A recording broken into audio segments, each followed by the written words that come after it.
Hello children, let us learn this is and that is.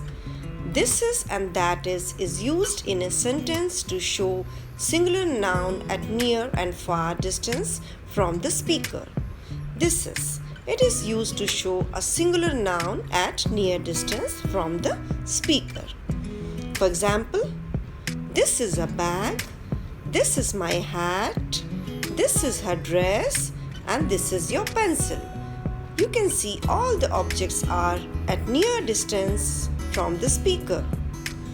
Now see that is. That is used to show a singular noun at far distance from the speaker. Let us see few examples. Here you can see all the singular nouns are at far distance. That is a toy, that is my cycle, that is your house, that is a kite. All the objects are here at far distance from the speaker. Now you learnt about this is and that is, and you know where to use this is and that is. Very good children, let's do a quick recap.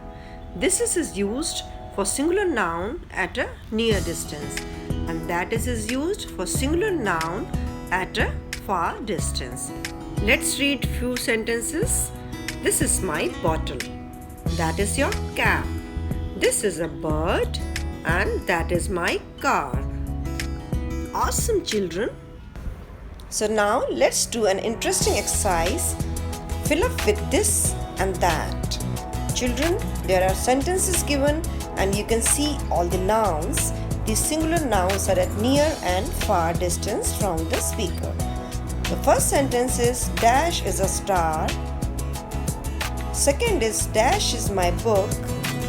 Third one is dash is your ball. And fourth one is dash is my scoop. Children, by now you are ready with your answers. Let's check your answers. First one is dash is a star. What will come here? The object is near, so this is a star. Second one is dash is my book. Book is far, so here we'll write that is. Now third one is dash is your ball. Ball is at near distance, so you'll write this is. Now the fourth one is dash is my school. School is at far distance, we'll write that is my school. Very good children, today you learned use of this and that for the singular nouns at near and far distance. Keep practicing. Thank you.